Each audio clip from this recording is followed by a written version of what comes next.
పూర్తిగా అవాస్తవాలతో ఒక కథల్ని, ఈ కథలో ఇక్కడే మనం దీన్ని నిజం చేస్తే జనం అనుకుంటారని అక్కడ దాకా పంపించి అక్కడ ఏం డైరెక్షన్ హానరబుల్ హైకోర్టు నుంచి ఏ డైరెక్షన్ లేకపోయినప్పటికి కూడా ఇక్కడ పోలీసుల్ని ప్రెజర్ చేసి జనాల్లోకి కోర్టే విధించమని చెప్పిందని కోర్టుని మిస్లీడ్ చేస్తూ ఇక్కడ కేసు కట్టారు. ఎంత డ్రామానో చూడండి. ఇదిట్లా ఉంటే రాష్ట్రంలో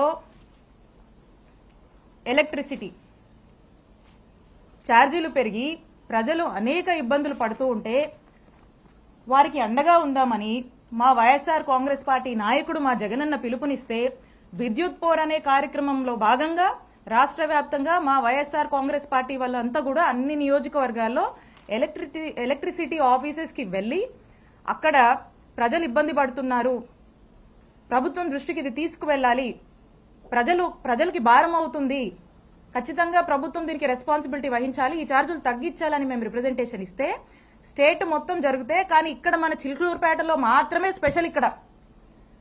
ఇక్కడ మా వైఎస్ఆర్ కాంగ్రెస్ పార్టీ నాయకుల మీద, యాక్టివ్ లీడర్స్ కార్యకర్తల మీద 30 మంది మీద నాతో సహా ఇక్కడ కేసు కట్టారు.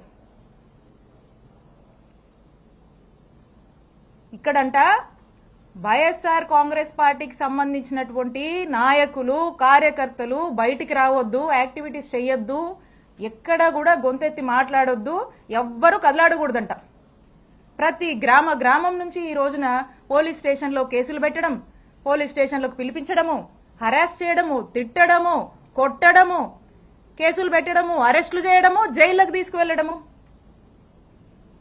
ఈ విధమైనటువంటి అరాచక పాలన చిలుకూరుపేట నియోజకవర్గంలో నడుస్తోంది.